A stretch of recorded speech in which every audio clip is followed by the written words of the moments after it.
many selfless individuals who are facing their own humanitarian challenges on a daily basis and are determined to support others despite their difficult circumstances. The prize empowers modern-day heroes who offer life and hope to those in urgent need. Aurora is about building a broader humanitarian movement, maintaining the cycle of giving, and is focused on gratitude in action. By bringing these traditions online today, we are adopting our current situation, bringing people together, remembering the kindness of humanity, and celebrating the work of these heroes. Thank you, Lord Darcy. I would now like to give you the floor as the chair of the Aurora Prize Selection Committee to introduce the names of the 2020 Aurora Humanitarians and their designated organizations. Thank you.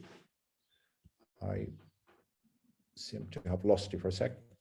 Thank you very much, Nicola. It's a great honor, privilege, and delight that this year, this year specifically, which has been a year that we've received more applications than any, which is a great testament to the growth of this unique humanitarian movement. We've been fortunate enough to receive hundreds of submissions, nearly 593 of unique candidates. And I promise everyone listening, every one of them had something very special who have contributed to humanitarian causes, which makes it very difficult to decide or at least select from this incredible group of people. But after serious deliberation, we were delighted to announce that we have selected 4 finalists who have each chosen organizations that they would wish to give their prize money to, very much in keeping with the Aurora's cycle of giving. And they are Fartum Adan and Ilwad Elman for striving to bring peace in Somalia. Their work centered on providing innovative, life-saving support to those in need and has benefited hundreds of people. Their designated organizations are Love Does, Pansy Foundation, and Prajalya India.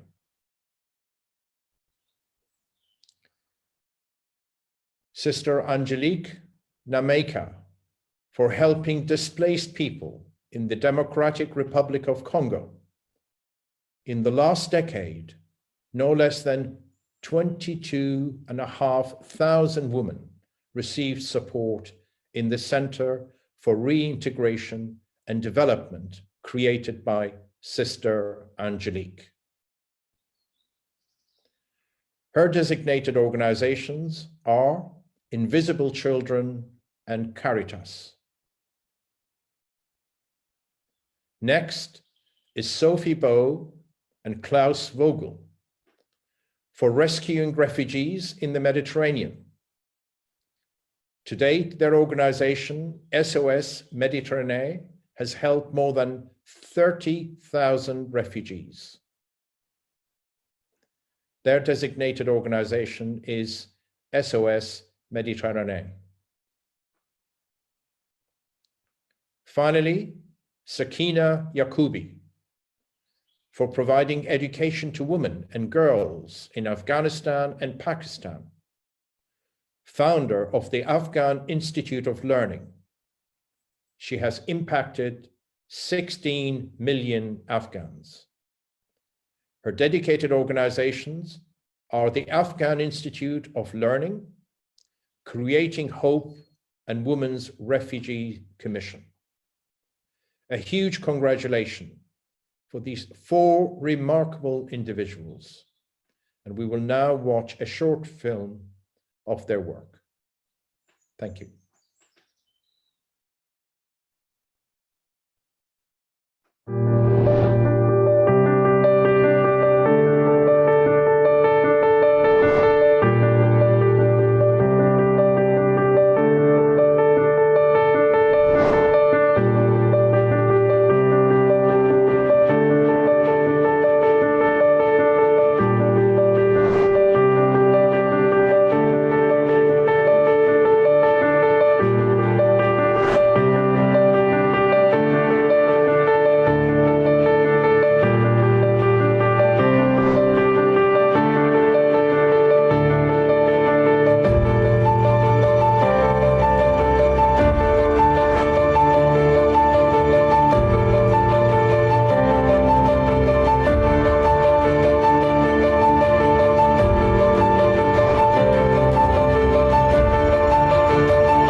On behalf of the whole Aurora team, we congratulate the 2020 Aurora Humanitarians. And we know some of them are following our online event right now. But we also would like to thank Lord Darcy and all the members of the selection committee for their commitment and for their valuable work. We know also that some of them are joining us today on this event. Lord Darcy, my last question to you for the moment. Aurora is continuing its work beyond 2020, is that correct? That is correct, Nicola. And more than any other time, its role will continue to search for these unsung heroes that we've just witnessed and to give them acknowledgement that they deserve. With that, we're delighted today to officially announce the opening of the nomination period for the 2021 Aurora Prize. I'm sure everyone listening will agree there's never been a better time for the world to get together and honor those risking to help others. We are calling for nomination of inspiring humanitarians who go to extreme lengths to save lives of others, including those fighting the global outbreak of COVID-19. As an Armenian, and most of us listening to this, healthcare and education are the two things which are absolutely critical when it comes to any humanitarian crises.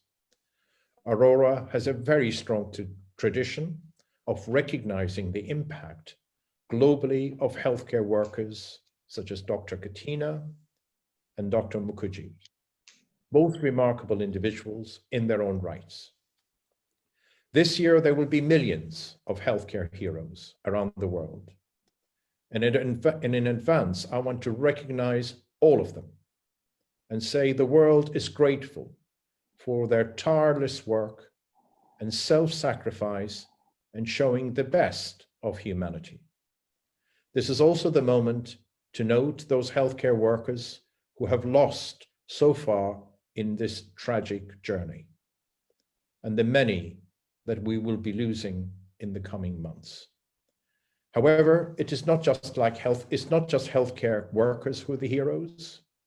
We have to acknowledge the suffering and the anxiety caused by coronaviruses on key workers, volunteers, social workers across the globe who have shown tremendous amount of courage, resilience in helping some of the most vulnerable. From keeping people supplied with basic needs during the lockdown to helping the elderly and the confused protect themselves, there are many stories of heroism during this crisis. Communities and generations are coming together like never before and must continue to do so to get us all through this crisis in solidarity. In honor of COVID-19 heroes, a separate and a shorter nomination form will be available online to nominate them for their courageous work. Thank you. Thank you, Lord Darcy. Yes, you mentioned the topic.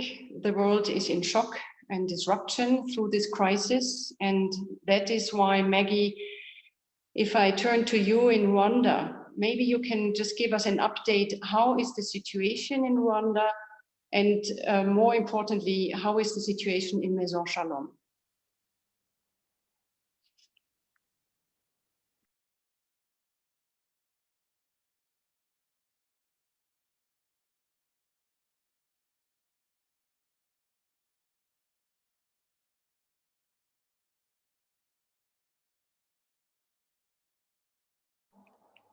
Maggie, you have to unmute.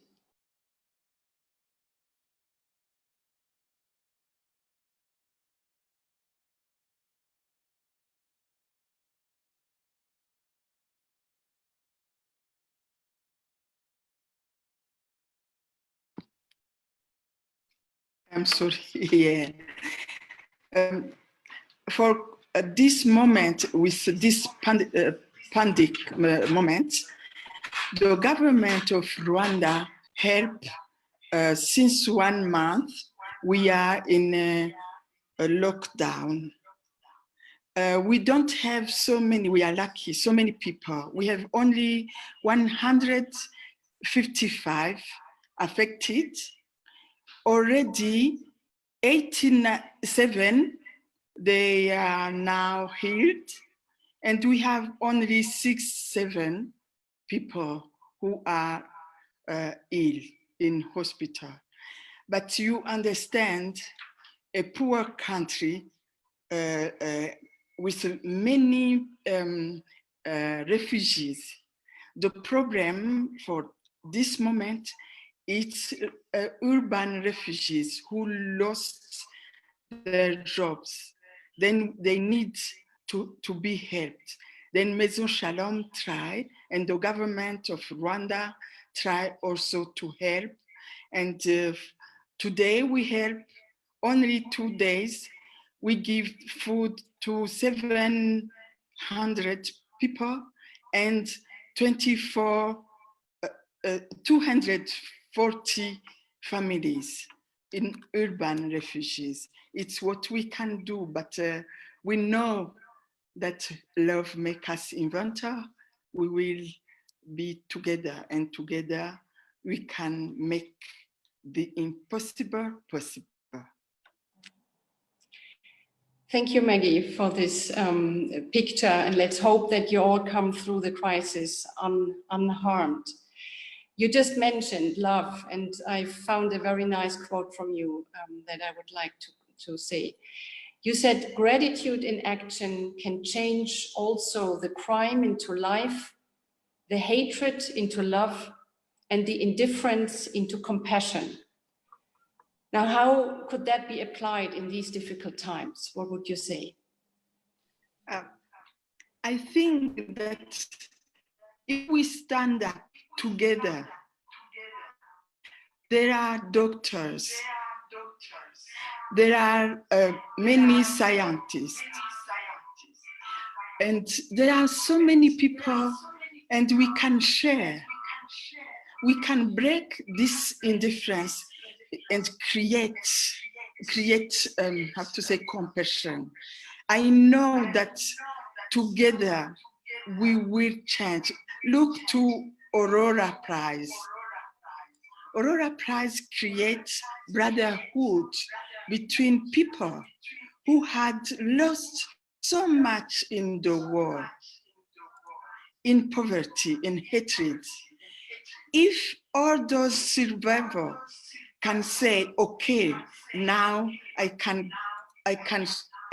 give back for others, we can also give back. I wish to say to those people who listen to me that don't be so stupid. Be together, because we are one human family. When we give, we become happier than to those that we give. And then for me, I believe that we can, for today, and say that coronavirus will not win. We know, we have experience with Spain in 1918. We can come over. Then for me, I give the experience how even in a refugee camp, when I got this Aurora Prize with the money, my life changed completely.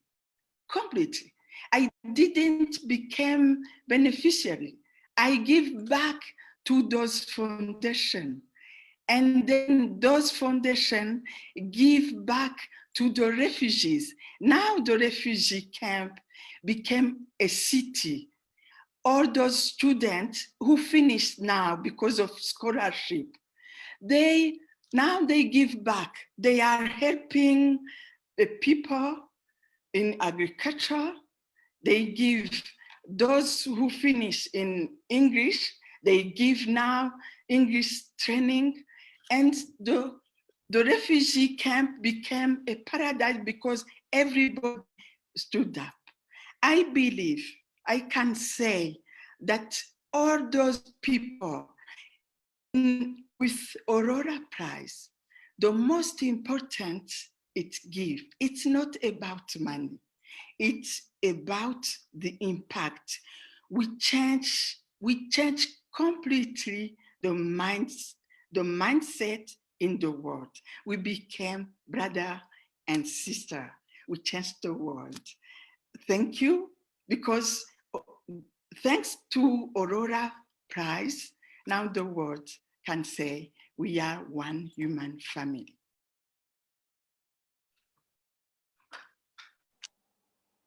Thank you, Maggie. I think that was a perfect description of the philosophy, gratitude, and action that you just gave us.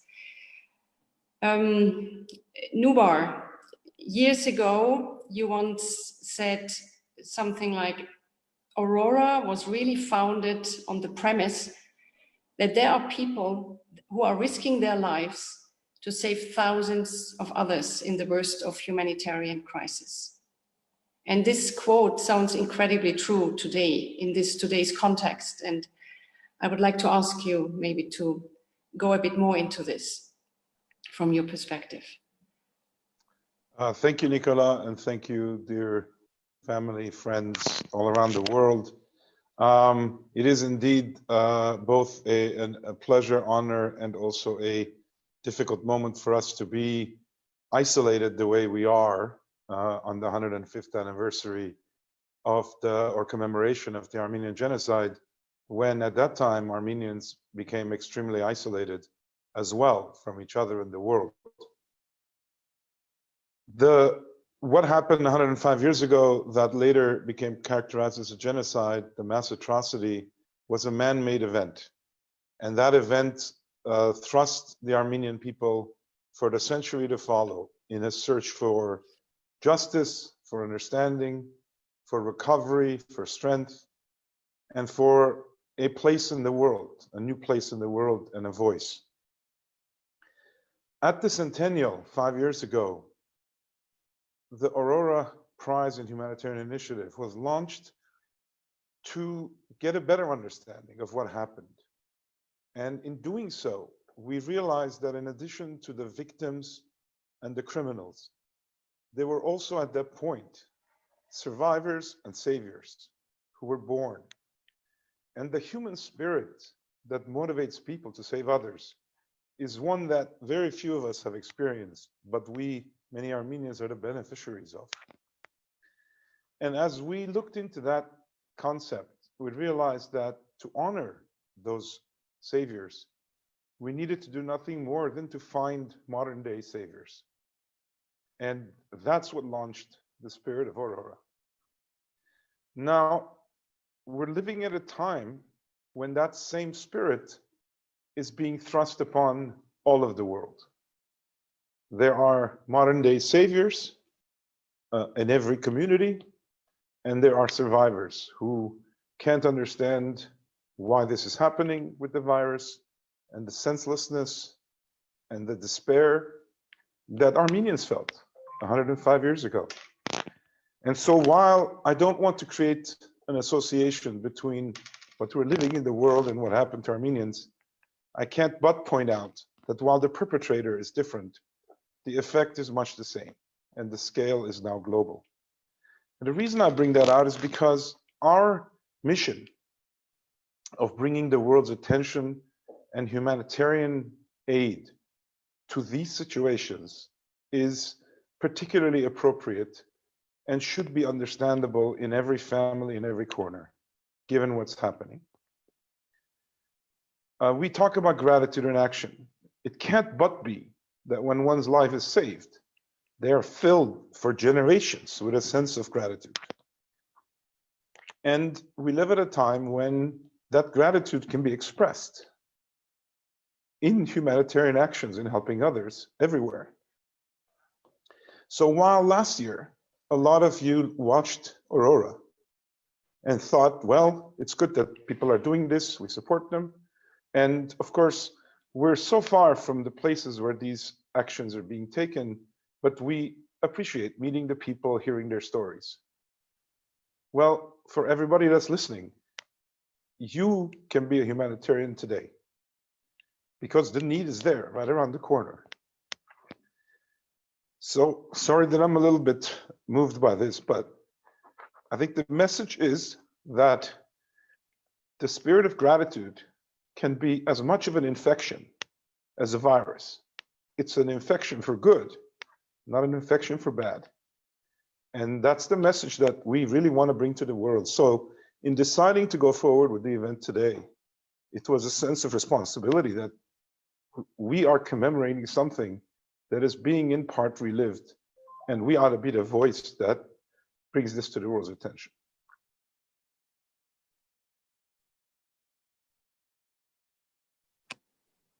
Thank you, Nubar, for these very moving words. And I'm really sorry if I change again now to the virus. You mentioned it, it's tough times and we all have a chance to do our part.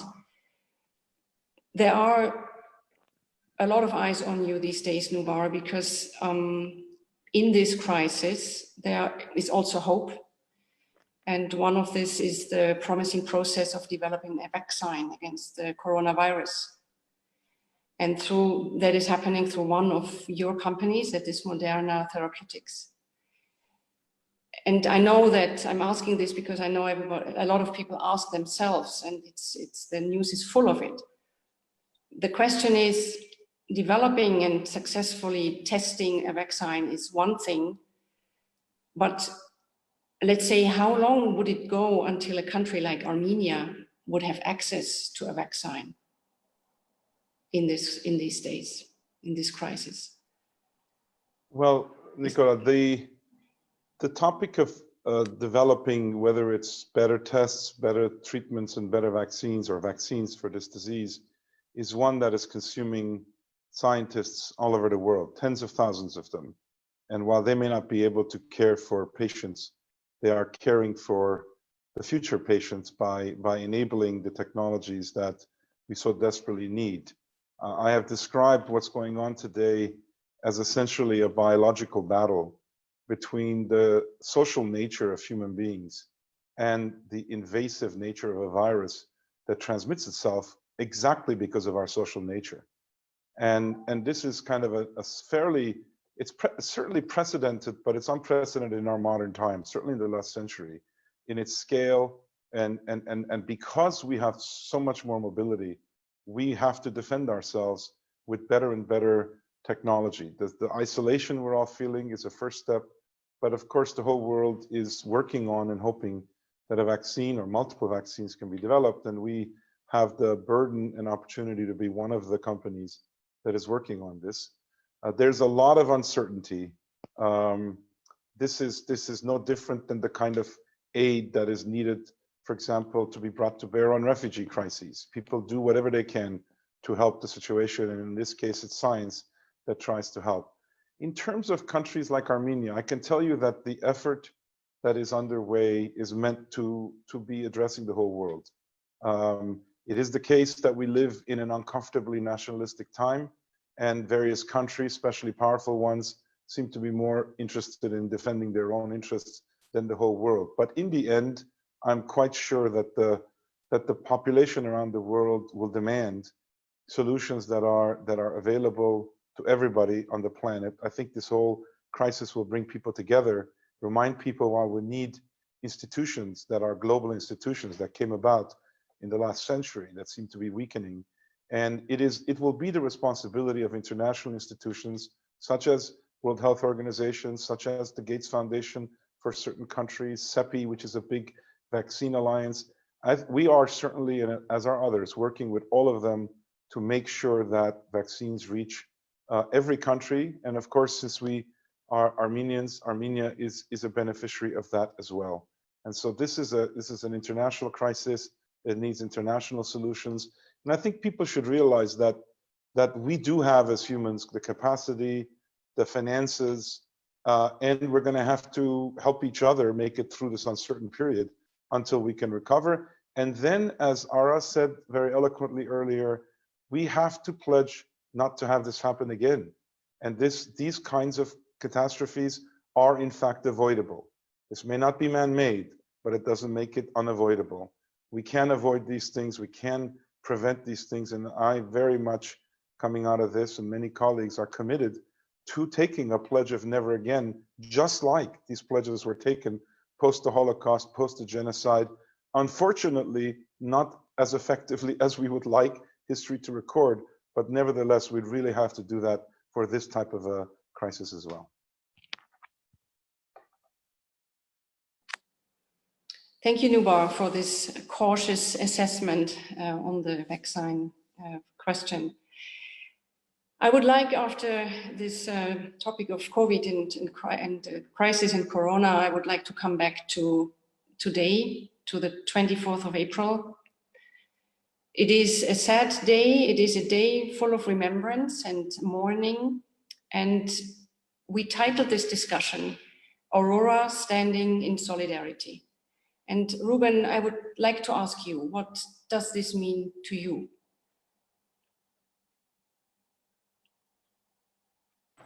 Thank you, Nicola. Good evening, everybody. Good morning and good afternoon. I think it's very symbolic, but my image is not very visible in the back of the Magdalena, who is much more important compared to me. And I will say it's showing how generations will pass away, but some of the key legacies will stay for all of us. And I think that what we're memorizing today, it's critical not only for Armenians, but also for the world. And I think it's critical what we are facing now, the new challenge, which Nubar touched, it's a key issue about the human values, how you behave in your family, what will your response. I think we're facing unique situation when we are remembering the people who've been killed or died 105 years ago, but at the same time we're paying tribute to the people who today continue living on behalf of his grandparents. And we are, I think, sending the main message which we've been developing in our Nubar many years ago: be Armenian, be alive. And I think it's be alive, staying human, keeping the key human values, and looking forward, remembering your past. I think the key message is, but we need to know the history of all our human. Been always a lot of tragedies and a lot of things happen in history of any nation. But I think the key point is stay human and looking forward and remembering your descendants, but trying to live a better future for your kids.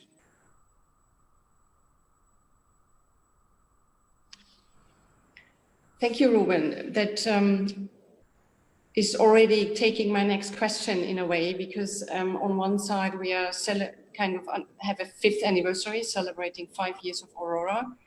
And when we are looking back, we have incredible stories. We have inspiring modern day heroes. But I also wanted to look ahead and ask you actually about your vision for the future. And I mean now, not so much Aurora, but I mean the future of Armenia. Maybe you can add a few words on that.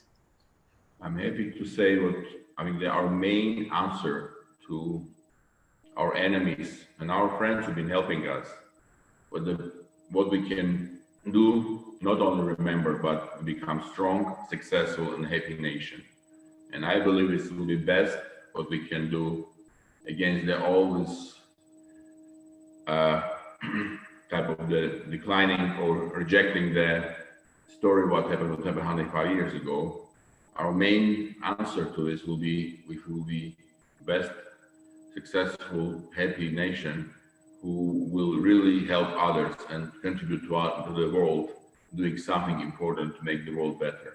So what we're trying to do in Armenia, and we're trying to show is like example to other countries, especially the small countries, but you can develop yourself despite not being very rich, using your talents inside of the country and outside of the country. You can really do something that people will be proud of being recognized like Armenian, not only because of history of Tikran the Great or some other great people who've been in our history, but because of the current Armenia is really becoming attractive and really creating the absolutely unique example of success of people doing their own future, building their own future, and using the network of the diaspora and the network of people who in friends of Armenians, and not doing for ourselves, but also doing for the world. I think it's one of the best way to build our future, be part of the world, at the same time keep our identity, keep who we are, remembering who we are, but at the same time being part of the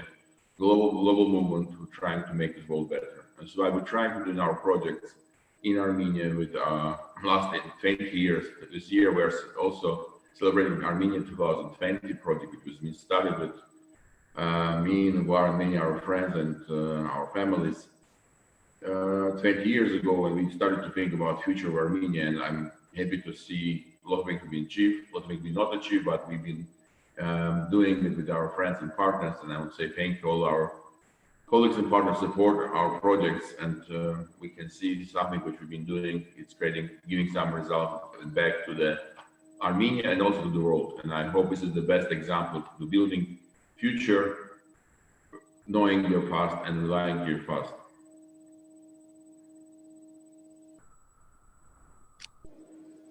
Thank you, Ruben.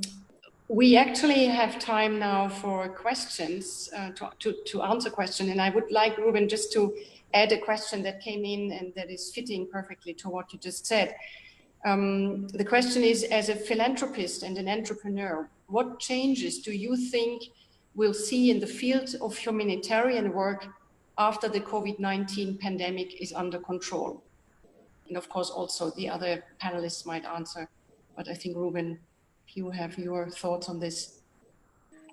I think the pandemic crisis creates some new reality, which we need to all accept. It's not only a question how long we'll stay in quarantine, how long we'll stay in isolation. And by the way, this is a unique situation, but in one hand, we all locked down in our own flats and homes and basically isolated very, very locally. In other hand, we're very globally connected, which means we are depending on what's happening in the world. We are looking what's happening in the United States, what's happening in China. It's showing how, despite we're locally or we are global, part of the global picture. I think one thing the pandemic will create is the changes of offline, online proportion of our life. It will change our behavior, it will change our culture, it will change our economic and financial situation, but it also will create a lot of opportunities, because this new reality will more and more show with the humans who are becoming the main driver of transformation of the world. We'll need to have a good ecosystem where we're not only getting good compensation or good some real estate or cars, but also we have a good system of the neighbors, of families. I think we are going back to some of the key points which we maybe last for 50, 70 years doing less attention. It's not just earning money, but also being happy, because we're staying now with our families, and it's interesting to see how surprisingly we're facing the new reality, but we're spending more time with our family members. We're spending more time with our neighbors because we're relying on them. I think it's a good example of the, in one hand, see the technology transformation of the life around us, and at the same time, going back to the key human values, key human behavior, and key elements which also we're facing in the hospitals when you need to make a tough decision about whom you will save and how you make this decision, who will make this decision. And I think it's our dependability from the system, or whatever we name it, at state will become, in one hand, more, and will be more and more dependent. System will provide us some security and safety. And at the same time, we'll be more and more relying to our own independence and our own decisions and our own responsibilities for our own personal life. That's why we'll have a more extreme online, offline, and combination of these two elements. We'll have a more extreme of the state controlling and regulating us. At the same time, our own life responsibility will be under our head. I mean, we'll be more looking about technology transformation, and same time going back to human values and basics, which was being developed thousands of years ago. So I think we have a unique time when this extreme element, which nobody see it, can be combined and become more important and will be merged together, which will be, we will see the new reality. I think it will be unique for all our kids, and I hope we can learn the lessons. I hope we can learn how we can handle stuff with the tough questions together, because what I believe, only together, only talking to each other, only spending time together, only sharing experience and pain and everything what you learn to others to get something to find a solution, we can go together. I think it's illusion when somebody sitting somewhere can make the decision for us and help us, I think, in God, and it will help people to realize what we need to be more proactive, building our own future, our family's future, or our nation's future.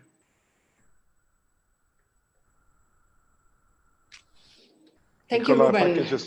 Yes, Nicola, if I please. can just add something to what Ruben just said, maybe I can give you a slightly kind of complementary perspective about, I think, what might change, not just in the humanitarian philanthropy world, but that nexus, but in general. And I think that what we're experiencing now will bring humanity back to one of its core capabilities, which is to adapt and to migrate. You know, most of us Armenians have had the experience of forced migration, and we continue to migrate. We're all over the world. And we're seeing 100 million plus people in the world today that are refugees that have been forced to migrate. But people attribute something bad to that. But ironically, when people are taken out of their comfort zone and they are made to really think about what matters and how to survive and how to do things that allow them to eventually thrive, I think it actually is what causes big changes. And so I think globally, we are all refugees today. We are refugees from the normal before the pandemic to the normal that either awaits us or that we construct. And I think that what you see already is lots of people who are proposing new ideas, new things that would never have been thought of, but now are needed and are practical to think about. And that's one of the few, perhaps, advantages of the displacement that such an event causes. So I know through my other relationships and roles, and I'm sure everybody else here does, and they may want to comment, that very large international institutions like MIT, you know, globally renowned symphony orchestras like the Boston Symphony, I have those 2 points of kind of reference, are absolutely thinking about how to redefine themselves in the world we're about to enter, despite all the uncertainty. And I think that Armenia and Armenians also have to think about what's the meaning of the life that they're living, what's the life they want to live, and of course they need help and support and financial stability. But in the end, I really look forward to the decades that my children live as being one full of transformations and changes that in the world we were living in the last decades, I think would have been impossible, particularly because the world order had become rigid, the status quo was governing, and everybody basically felt that nothing they did could ever make a difference. If ever that wasn't true in the last 100 years, I think this is one such moment.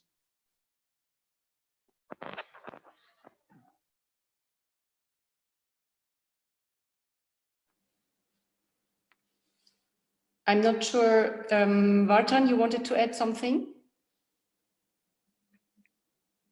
Or I think yeah. Nubar and Ruben make very important point. Martin Luther King said once, civil rights leader in the United States, we came in different ships, now we're in the same boat. And we're realizing these events more than ever, how intertwined, how integrated we are as a humanity. It's forced us to think as one, even though different solutions will be found, nationalistic and others still. But more than ever, I think, it's shown that plagues have no borders. Plagues do not recognize, don't discriminate on the basis of ethnicity, race, or color, or region. And it forces humanity to think as one, that as human beings, what can we do to prevent, to preserve, as well as preserve? And more than ever, I think the Aurora idea that my two colleagues, Ruben and Nubar, started, is indicating now the need of association of auroras around the world in order to mine what's the best in us in order to bring out there. Because we have, and we'll discuss later, maybe we have heroes and others in every area, but when decency, morality, ethics, always was shunted aside and people behaved in disbelief about the authenticity of those feelings and those ideas, Now everybody's forced to deal. What's ethical? What's moral? What's long range? What's good? Not what's expedient alone. And therefore, I think Umar is right. Yeah. Now, I would say maybe Nubar and Ruben, you shared probably an optimistic view that you say there is we have a chance that there is something really good coming out of this crisis. But of course, there are also skeptics and who say as soon as we are back to normal, everything will be forgotten. I have one question, maybe Lord Darcy, that is interesting for you, asking, now more than ever, the focus of the world is on the healthcare workers. How will this affect the way we treat them in the future? What would you say, Lord Darcy? Thank you. I suspect we know how to protect them at the moment, which is called the personal protection equipment. And sadly, in many health systems, that's been a difficult challenge. We've had a huge spike in demand, and there were very few global suppliers. So there's been, sadly, a lot of protectionism in terms of the not necessarily sharing some of these equipment, which is absolutely critical to protect the staff. I will look at this slightly differently. It's not the staff. We have lost, this country has lost very large number of citizens, which is very traumatic to all of us who work in the healthcare system. I think there's a big lesson to be learned from this. Although we have been speaking about pandemics, I think the preparation to pandemics globally demonstrated the weaknesses across the system. And might just attribute some of the work that Nubar has done in this field in terms of being the first to launch a vaccine for COVID. So we need organizations like Flagship and Moderna who really been well ahead of their time in terms of research and development. But as Nubar will also say, we need a mindset change.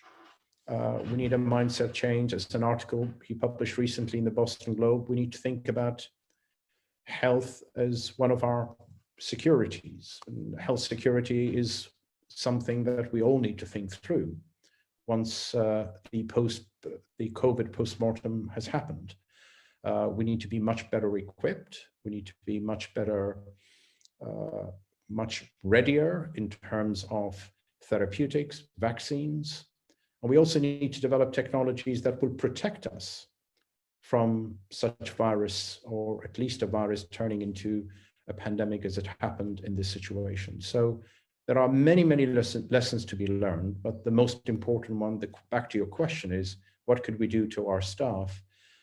We do know what we need to do to our staff. I think it's quite important that, again, from a security perspective, that we have the personal protection equipment available at every country in case of an emergency like this.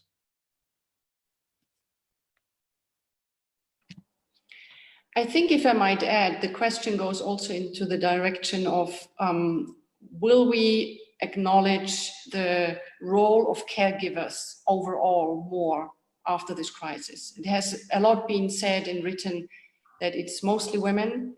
So all of a sudden, you know, the kindergartens were system relevant, and the schools, and of course in the hospitals.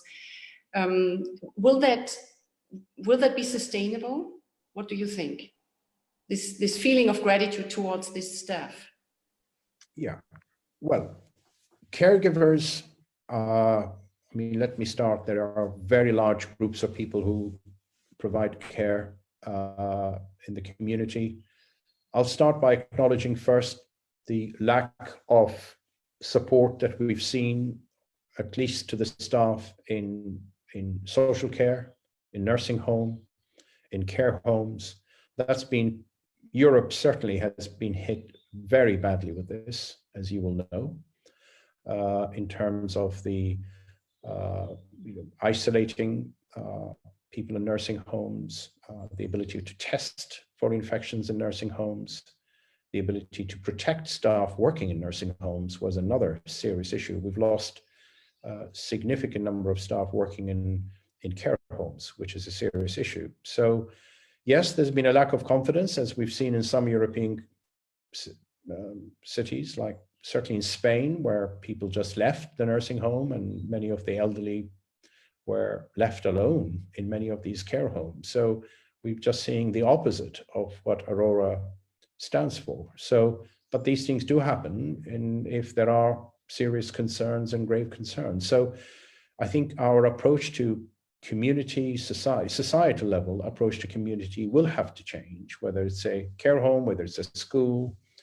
On the other hand, we've also seen a huge amount of coherence in which different groups in the community have come together to support each other. That's the positive, that's the other side of the coin, the positive aspects of the threat of COVID has brought to us at a street level, door-to-door level, people checking on their neighbors, people supporting their neighbors, supporting their community, people out there going and doing your shopping for you, people out there purely picking up the phone and calling you once a day. So it has also brought the best in humanity. But this is a tragic set of events. We will get through this. We will hopefully be stronger. We will hopefully learn from this and have the right defenses in meeting some of these challenges.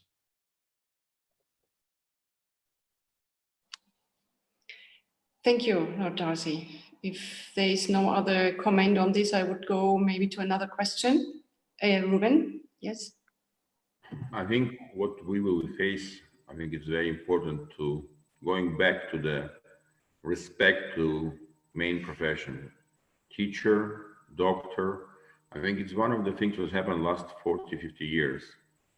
This consuming-based society and the money-driven society, when everybody was talking about market capitalization, the profitability, I think the nature is showing us what it's important of is much less compared we thought before. And many people now facing serious existential crisis about what we will do, how we will live, what is the main criteria of success. So I'll say, I hope this crisis will help us to go back to the basic and understand that the professions which have been less treated, not fair treated last 30 years, I think we need to come back, not because of the high compensation, but because of importance of what we've been doing and doing thousands of years. That's why I hope we will learn the lessons. We will not forget immediately after the virus will be gone. And we'll learn what the lessons will be, what we need to go back to normal society, where is the key professions, scientists, doctors, culture leaders. It's all important, and just money is not can be everything for all of us. And I say it's interesting the way we can talk about not about will we face the socialism or we will get the end of the capitalism, but we will need to change the system and make more balance between the money-driven, consuming-based society to the value-driven, learning-based, creative society.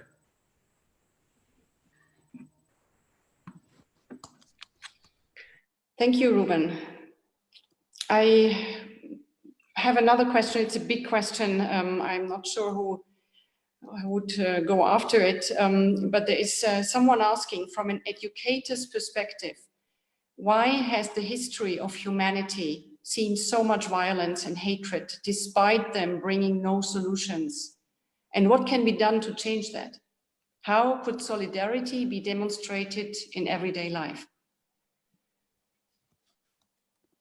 Who would volunteer?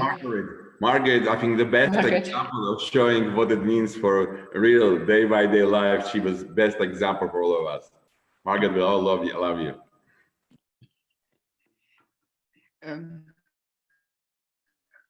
I think that it's possible if everybody, each of us said, I belong to this big family, human being family, and say, if they kill a child in Syria, even I am in Rwanda, it's my child that they kill.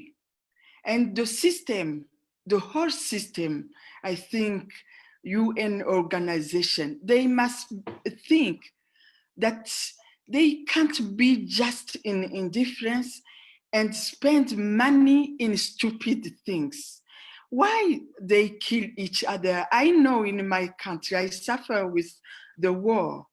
It's not because ethnic group, it's because of poverty. And in the country where everything can grow, it's fertile. Why?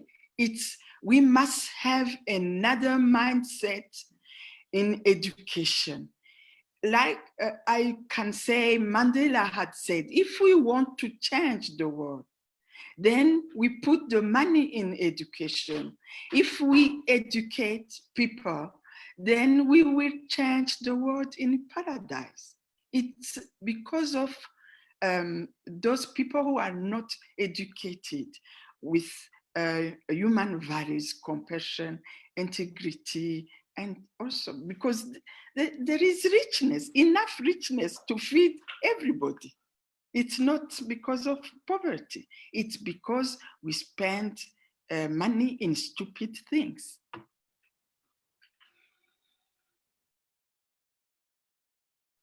Yes, thank you, Maggie. Any other comments on that? I have then maybe, if I look at maybe a last question that I would like to ask all of you. The question, what is the biggest lesson of your life, particularly in the current situation?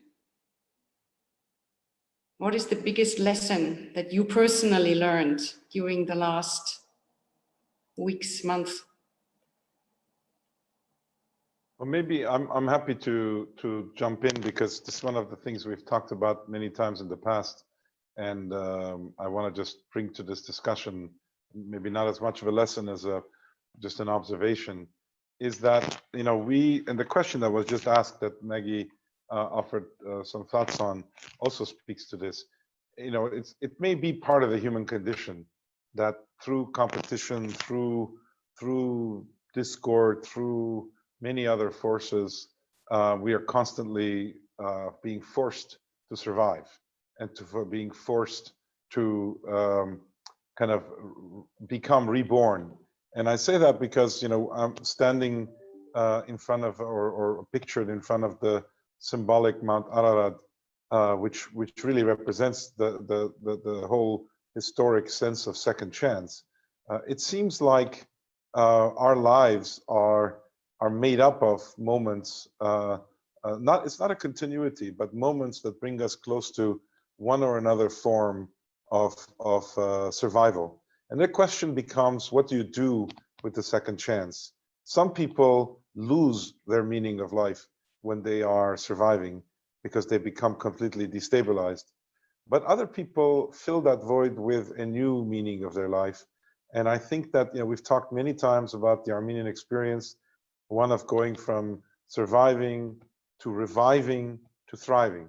And this, there's hours and hours of our talks over the years. And boy, did we not think that notion would be applicable to the world today.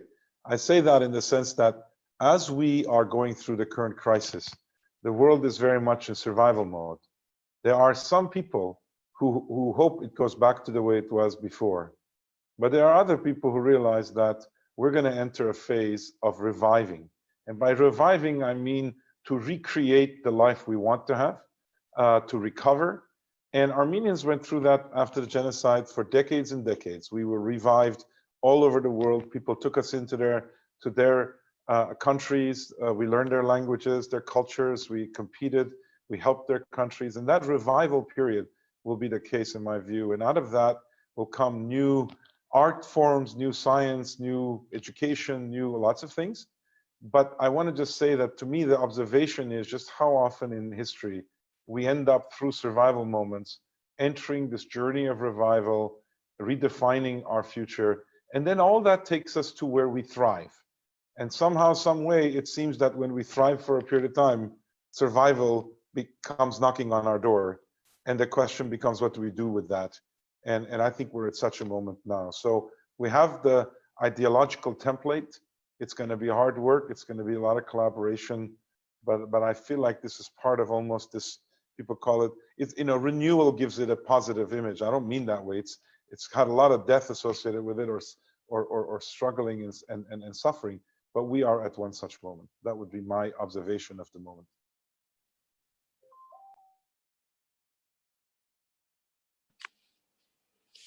Thank you, Nubar, for these thoughts on a very actually difficult question. Anybody else about this topic, the biggest lesson, adding to what Nubar said? Yes, Vardan, please. I think we lack introspection, and this pandemic has forced us to be examining our lives. As Ruben mentioned, where are we? What are we doing? Why are we doing what we do? What for? What are our values? What are our and I came to the conclusion that's very healthy once in a while to reevaluate one's life, forced to reevaluate. It's not a luxury, it's a necessity. And I came to the another conclusion that we are not only vulnerable, but religion has failed us, all countries. Previous question that was asked, because they're not teaching what unites us, they're teaching what divides us. As I used to say, I've attended many interfaith meetings, and the issue always is this: rather we both serve the Lord, you in your way and I in his. The moment all of us have to say we all serve in his, then we'll be all right. But ideologies and others divide without realizing consequences of those divisions. So opponents become enemies become categories. And the moment you categorize people, they become aesthetic politics, aesthetic design. You can move them around, shuffle them around, now to a perfect world on the map without knowing consequence of it. And I think, you know, education is the key, but don't forget, Nazi Germany was very well-educated society, had more PhDs and other there's not Germany. So education not alone is not enough. Morality, ethics, and introspection are also very important for people to know the issues, to transcend them, to debate them, but not categorize them, because that's what Nazis did. They categorized for the first time people. They were problems, people were problems. They were not necessarily solutions. And that's why we have to watch out. So introspection is great, but also knowledge without introspection is empty. So we have also to provide knowledge, a ground for introspection, not speculation on hazardous, the way people do. So that's my answer to that.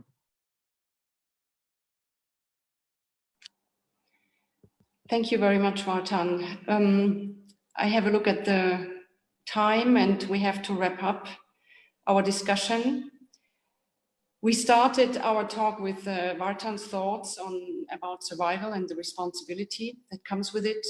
We touched upon a lot of big thoughts about solidarity and love, the gratitude that should grow out of any humanitarian crisis, human values, human spirit.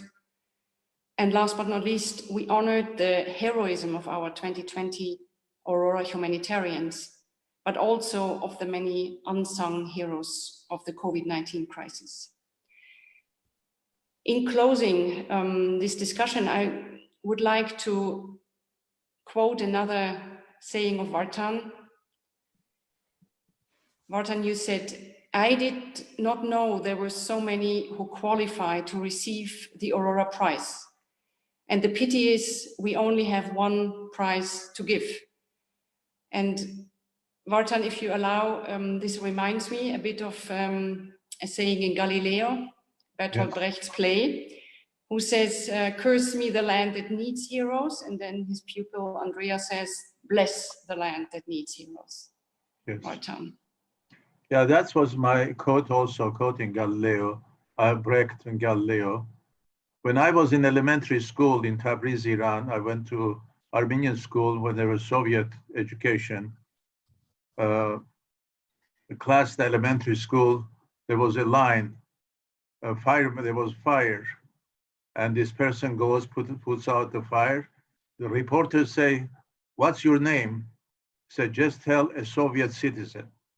Namely, it's normal to do it. You don't do it for publicity. So the Brecht's Galileo line reinforced that feeling. So cursed be the land that needs heroes, because we're so debased, so immoral, so evil that we need heroes in order to redeem us or justify us.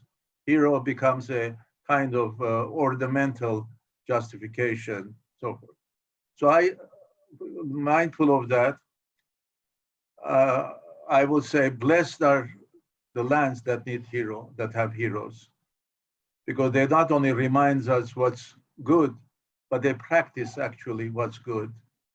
They're not preaching, but they're practicing. And that's what Aurora comes, in my opinion, is Aurora is practicing gratitude. It's gratitude in action. It's not talking, because talk is cheap without action. And in my hope that Aurora will be an example to emulate around the world, to bring the unknown. People are not doing things in order to be honored. They're doing things because it's the right thing to do. So it's a decent thing to do. It's humane thing to do, human thing to do. It's the just thing to do. And without that kind of moral solidarity that ties our societies together, we'll have always conflict, we'll always have distrust, we'll always be cynical. And I always tell my students in the past, it's all right to be cynic after you're disillusioned and idealist, but don't try to cut the face of disillusionment by ideal. First become idealist, get disillusioned, be cynic. Rather straightforward, check cynicism as the best way of protecting yourself, because you have not believing in anybody, anything, and so forth, except your interests.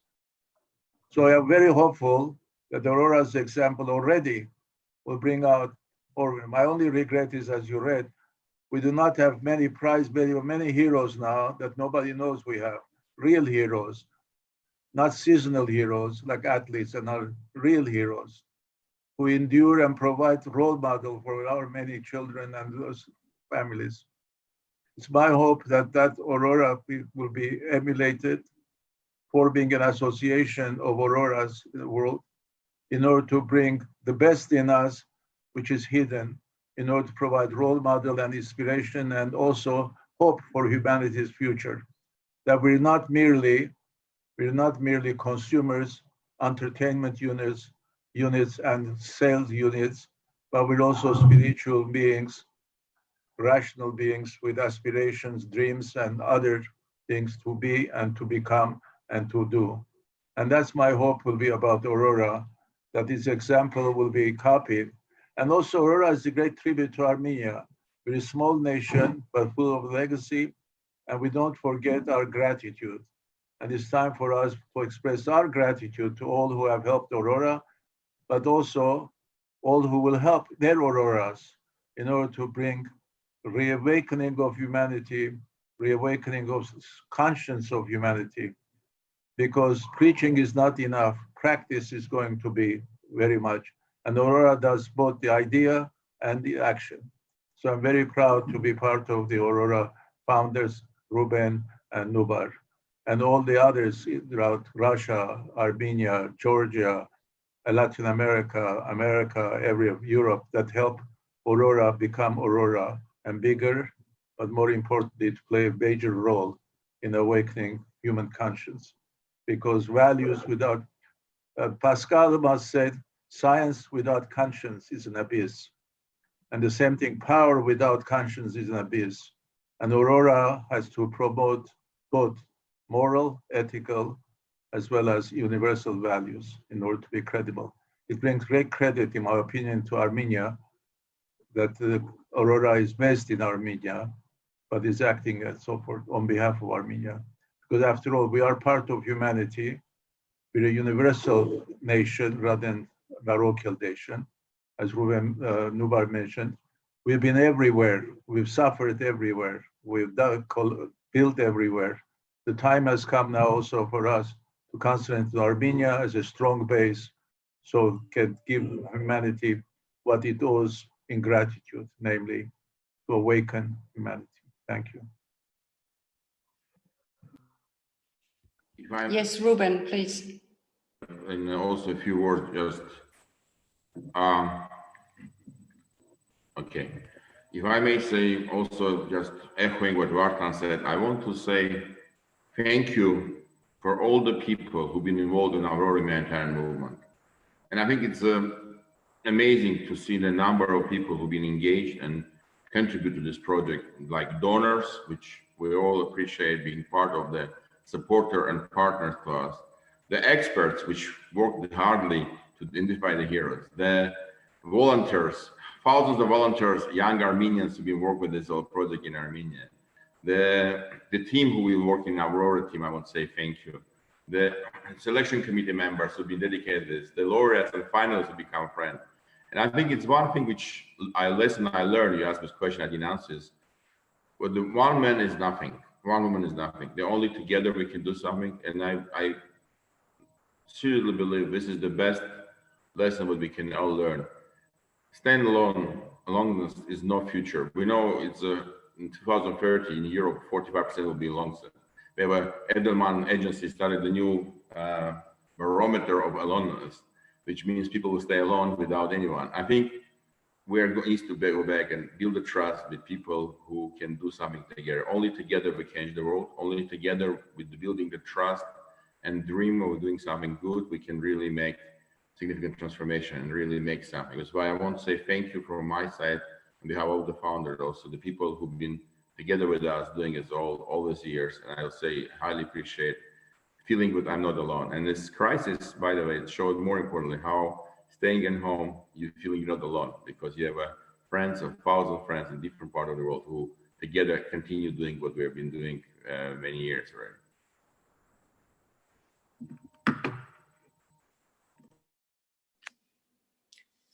Thank you, Ruben. Thank you, Vardan, for this moving and closing remarks. And I would like to thank now our panelists for being with us today on April 24th and for sharing their thoughts and answering the questions of our participants. And of course, I also thank everybody who was watching and listening, and I apologize for some technical problems that were coming up in between. But more importantly, please all stay safe and healthy. Thank you.